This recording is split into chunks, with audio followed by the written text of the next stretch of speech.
আসসালামু আলাইকুম। আজকে আমরা তৈরি করব ফিশ কেক।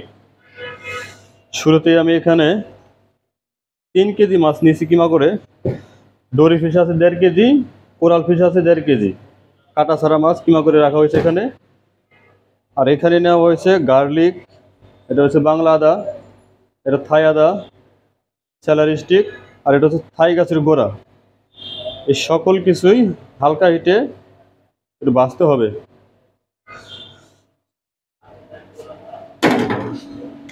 এটাকে অলিভ অয়েল দিয়ে হালকা হিটে ভাজবো আমরা।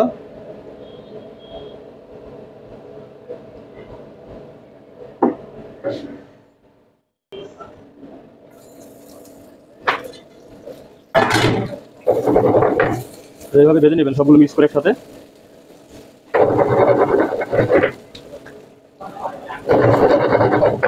এটা ভেজে নেওয়ার কারণ হচ্ছে এটা ভাজলে পরে গ্রামটা বেশি থাকে, মানে বেশি আসে তখন গ্রামটা।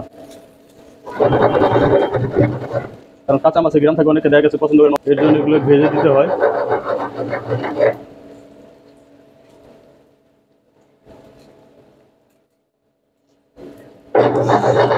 আমার এটা আস্তে আস্তে ব্রাউন কালারের দিকে চলে যাচ্ছে। আমি আর 10 সেকেন্ড মতো ভাজবো, বাইরে নামাইতে ভেতরে হয়ে গেছে আমার এটা ফ্রাই করা। বেশি ভাজলে আবার তিতা হয়ে যাবে।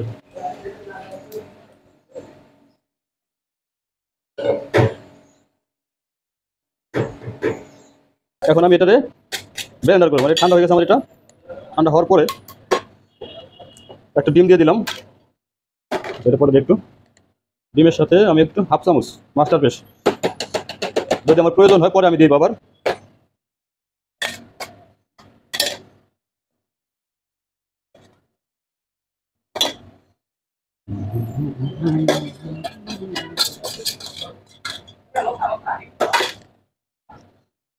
এটা ভালো মতো ব্লেন্ডার মতো ফিনিশিং করে রাখতে পারে, জানি কোনো দানা দানা না থাকে।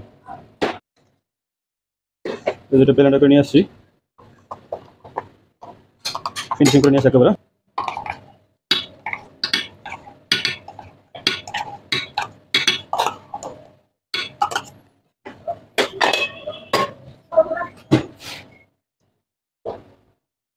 এখন দিয়ে দিব আমি পরিমাণ মতো সল্ট আর পেপার।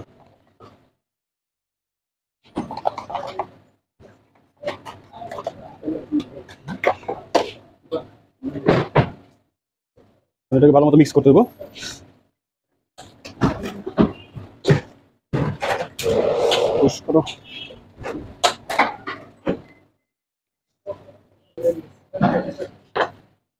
এখন এখানে আমার আরেকটু মাস্টার্ড পেস্ট দরকার, আমি আরেকটু দিয়ে দিতেছি।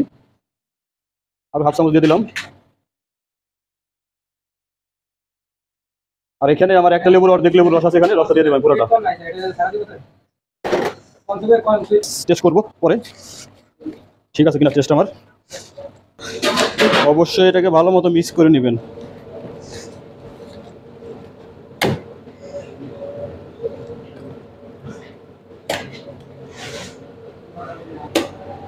মাছটা এখন মেরিনেট করা হয়ে গেছে। এটা হলো প্রথম ধাপ গেল আমার। এখন হচ্ছে আমাদের দ্বিতীয় ধাপের কাজ। এটা র্যাপিং পেপার দিয়ে আমি রোল করবো এটাকে।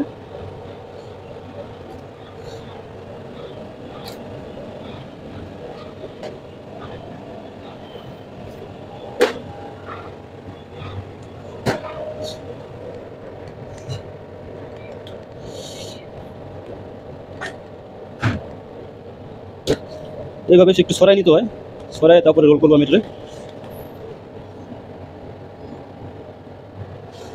কাজটা একটু কষ্ট, তারপরেও করতে হয় আমাদের।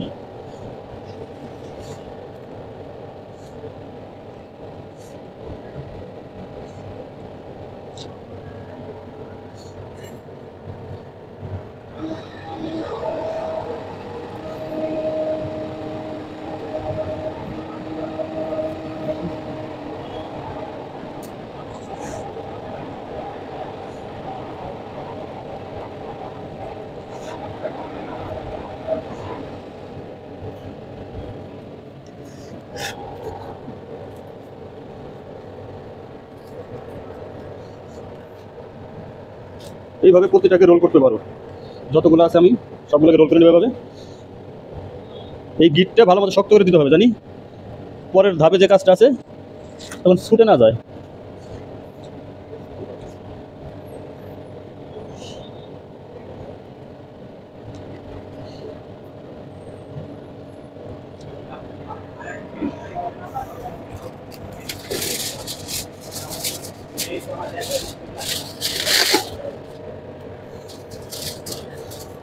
এটা লাস্টে আবার ফয়েল পেপার দিতে হবে এভাবে।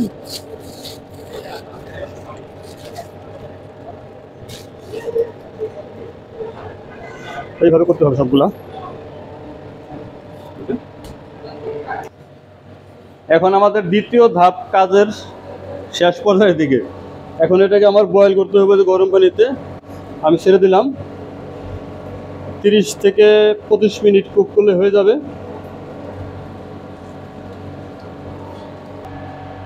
এখন আমার এটা কুক হয়ে গেছে। এটা হলো দ্বিতীয় পার্টের কাজ শেষ বলতে। এখন এটাকে নামাইলাম আমি। নামানোর পরে ঠান্ডা করব। ঠান্ডা করার পরে ফ্রোজেন করতে হবে। তারপরে হলো দ্বিতীয় কাজের কাজ শেষ হবে আমার। তৃতীয় কাজ পরে।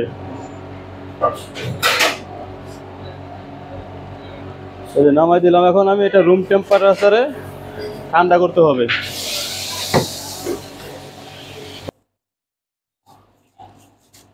যেটা আমি ফ্রিজে রাখছিলাম, রাখার পরে চিলারে রাখছি আর কি। এটা চিলারে রাখা ঠান্ডা করছি। ঠান্ডা করার পরে এখন আমি এটা কাটবো। এই যে এটা একটা সসেজ টাইপের হয়েছে।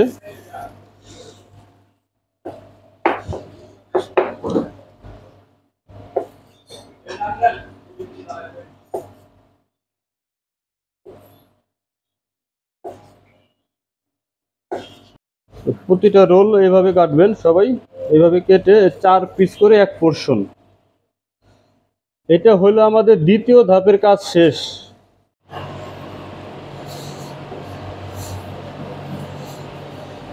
প্রতিটা মাছ এখন আমি পোর্শন করে রাখতেছি। এটা 2 পিস আর 2 পিস 4 পিস।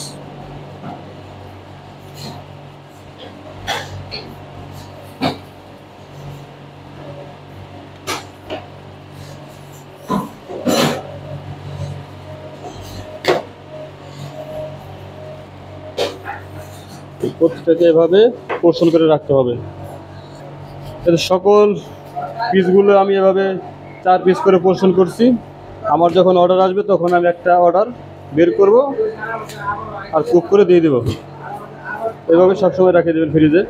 তাহলে দেখা যাচ্ছে 3 মাস বা 4 মাসের কিছু হবে না। যখন মন চাইবে আপনার তখন আপনি কুক করে খেতে পারবেন। এখন দেখাবো ফিশ কেক কীভাবে ভাজবেন আপনারা। শুরুতে আমি এখানে ময়দা নিয়েছি। ময়দার সাথে ভালো মতো মিক্স করে নিতেছি। এটাকে মিক্স করে তারপরে ভাজবো আমি এটাকে। শুরুতে দিয়ে দিলাম এখানে ফ্রাই প্যানে বাটারটা হালকা হিটে গলিয়ে নিলাম। গলিয়ে নেওয়ার পরে ফিশ কেকগুলো দিয়ে দিলাম আমি এখানে। স্লো হিটে ভাজতে হবে। এটাকে সবসময় খেয়াল রাখবেন সবাই। এই যে মাছটা আমার 1 পিঠ ভাজা হয়ে গেছে। এখন আমি এটাকে উল্টিয়ে দিব।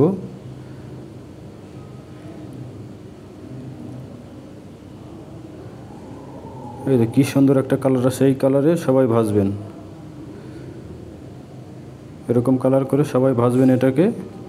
যে আমি এখন নিয়ে নিচ্ছি, ভাজা হয়ে গেছে দুনো পিঠা আমার। এখন আমি সালাদ তৈরি করব। এখানে নেওয়া আছে ক্যাপসিকাম, টমেটো, গাজর, লেটুস এবং বাঁধাকপি, সাথে salt, black pepper, olive oil এবং লেমন জুস দিয়েছি এখানে। পরিমাণ মতো দিয়ে দিবেন সবাই। আর ভালো লাগলে ভিডিওটা শেয়ার করবেন। এইভাবে সার্ভ করবেন এটাকে, দেখতেই পাচ্ছেন। এখন দেখাবো ফিশ কেক কীভাবে ভাজবেন আপনারা। শুরুতে আমি এখানে ময়দা নিয়েছি। ময়দার সাথে ভালো মতো মিক্স করে নিতেছি। এটাকে মিক্স করে তারপরে ভাজবো আমি এটাকে। শুরুতে দিয়ে দিলাম এখানে ফ্রাই প্যানে বাটারটা হালকা হিটে গলিয়ে নিলাম। গলিয়ে নেওয়ার পরে ফিশ কেকগুলো দিয়ে দিলাম আমি এখানে। স্লো হিটে ভাজতে হবে। এটাকে সবসময় খেয়াল রাখবেন সবাই। এই যে মাছটা আমার 1 পিঠ ভাজা হয়ে গেছে। এখন আমি এটাকে উল্টিয়ে দিব।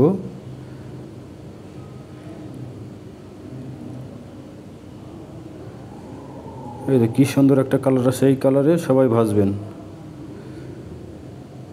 এরকম কালার করে সবাই ভাজবেন এটাকে। যে আমি এখন নিয়ে নিচ্ছি, ভাজা হয়ে গেছে দুনো পিঠা আমার। এখন আমি সালাদ তৈরি করব। এখানে নেওয়া আছে ক্যাপসিকাম, টমেটো, গাজর, লেটুস এবং বাঁধাকপি, সাথে salt, black pepper, olive oil এবং লেমন জুস দিয়েছি এখানে। পরিমাণ মতো দিয়ে দিবেন সবাই। আর ভালো লাগলে ভিডিওটা শেয়ার করবেন। এইভাবে সার্ভ করবেন এটাকে, দেখতেই পাচ্ছেন।